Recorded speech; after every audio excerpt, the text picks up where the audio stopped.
Baik, Assalamualaikum warahmatullahi wabarakatuh. Kami dari kelompok 1 atas nama Anissa Maulidia Nur Syafi'i dan Nizar mau mempresentasikan pengertian dan tujuan dan penggunaan alat analisis statistik. Yang pertama, pengertian statistik secara etimologis. Kata statistik berasal dari status, yaitu bahasa Latin atau kata staat kalau di bahasa Belanda. Namun dalam bahasa Indonesia kata tersebut diterjemahkan menjadi negara. Statistik adalah kata yang digunakan untuk menyatakan sekumpulan fakta, umumnya berbentuk angka yang disusun dalam tabel atau diagram yang menggambarkan suatu kumpulan data yang mempunyai arti. Jadi dari pengertian ini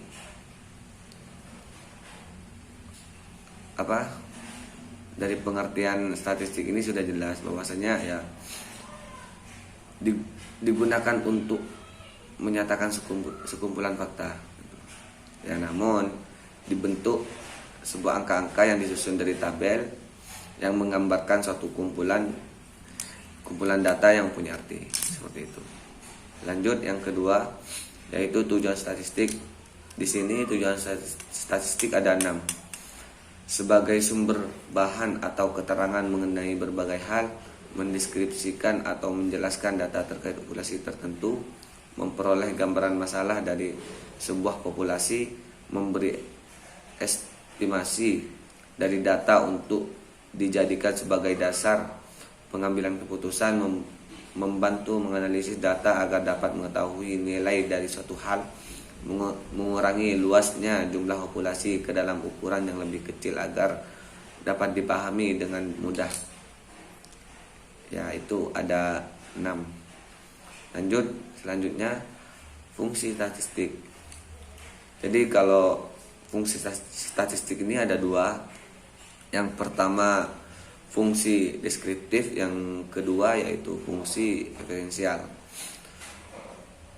Kalau fungsi deskriptif ini ya, fungsi statistik adalah untuk memberikan keterangan atau penjelasan deskriptif mengenai data dari suatu peristiwa yang spesifik. Jadi kalau fungsi statistik ini ada 2. Yang pertama fungsi deskriptif, yang kedua yaitu fungsi referensial. Kalau fungsi deskriptif ini ya, fungsi statistik adalah untuk memberikan keterangan atau penjelasan deskriptif mengenai data dari suatu peristiwa yang sebelumnya dikumpulkan melalui beberapa proses penelitian. Jadi ini menjelaskan terkait masalah yang sudah jelas sesuai data gitu. Namun pada fungsi referensial ini menyampaikan ya juga menjelaskan dan memberi kesimpulan kepada peristiwa yang terjadi dan juga gejala yang terjadi pada saat itu.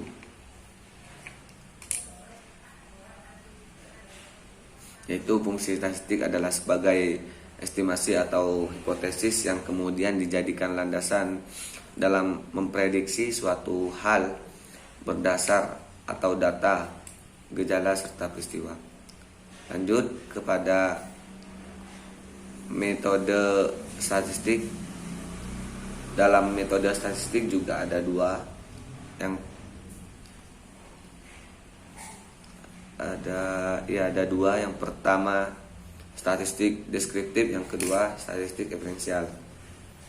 Statistik deskriptif merupakan metode yang berfungsi untuk merangkum atau memberikan informasi terkait kinerja atau suatu proses teknik, biasanya merupakan ringkasan kuantitatif guna menggambarkan sekumpulan data secara apa adanya melalui berbagai parameter seperti media, modus, distribusi, frekuensi atau ukuran statistik lainnya.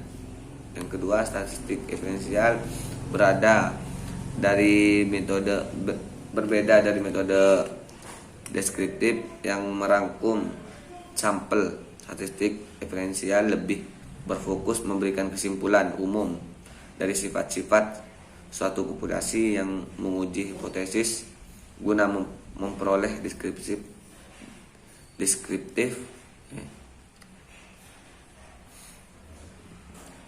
guna memperoleh prediksi atau tafsiran.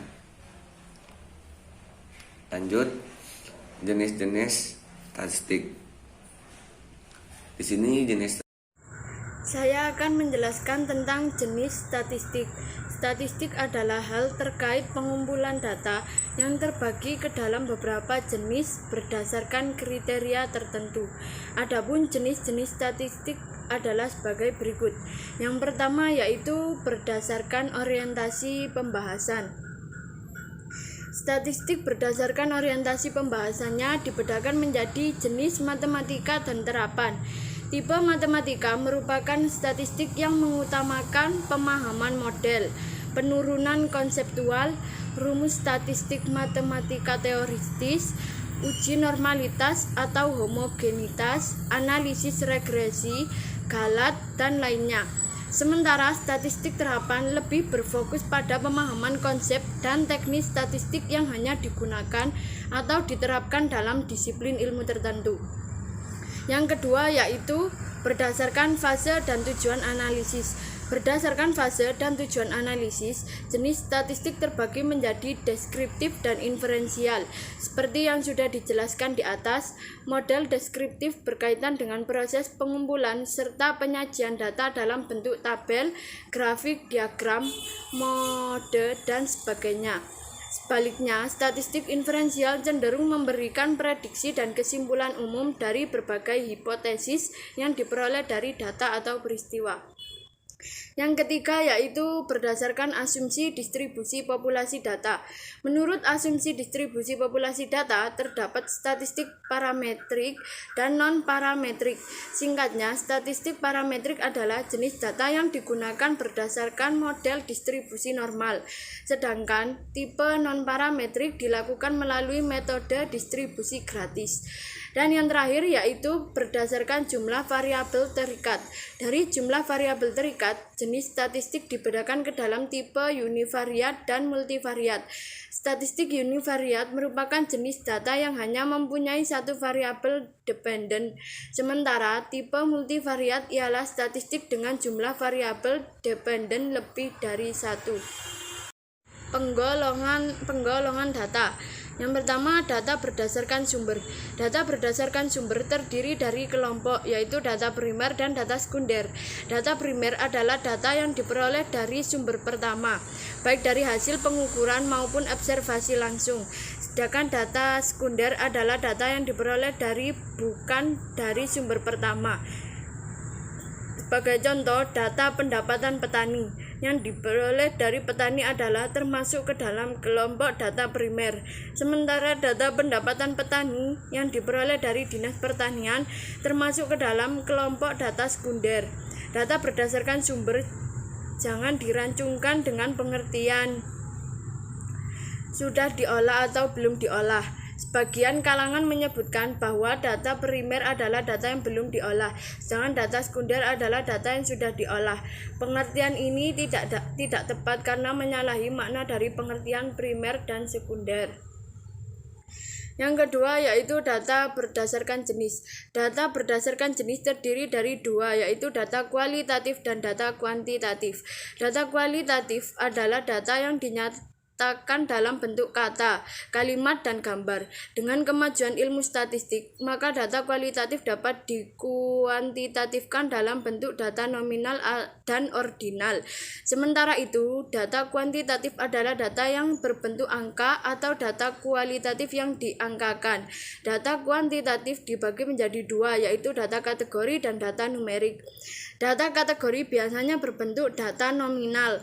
Nama lainnya adalah diskrit atau binary. Data nominal adalah data yang hanya digolongkan secara terpisah, misalnya data tentang bentuk perguruan tinggi. institut, sekolah tinggi, dan universitas. Yang ketiga yaitu data berdasarkan waktu. Data berdasarkan waktu terdiri dari 3 kelompok, yaitu data runtut waktu atau time series, data silang tempat atau cross section, dan data gabungan atau panel. Data runtut waktu adalah data yang diambil dari satu sumber dalam beberapa waktu secara berurutan. Contoh data runtut waktu adalah data tentang laba perusahaan selama beberapa tahun, misalnya 5 tahun. Data silang tempat adalah salah satu bentuk data dalam satu waktu tertentu yang diambil dari beberapa sumber data. Penggunaan alat analisis statistik. Jika diamati alat-alat statistik tidak dapat diidentifikasi dari data skala yang digunakan, maka sebelum menentukan alat statistik yang akan digunakan, kita wajib mengenal jenis skala data yang dikumpulkan selama penelitian. Alat analisis data statistik dapat dibagi dua. Yang pertama yaitu analisis universal univariat, dan yang kedua analisis multivariat. Sekian dari kelompok 2. Maaf jika ada salah kata atau penulisan. Wassalamualaikum warahmatullahi wabarakatuh.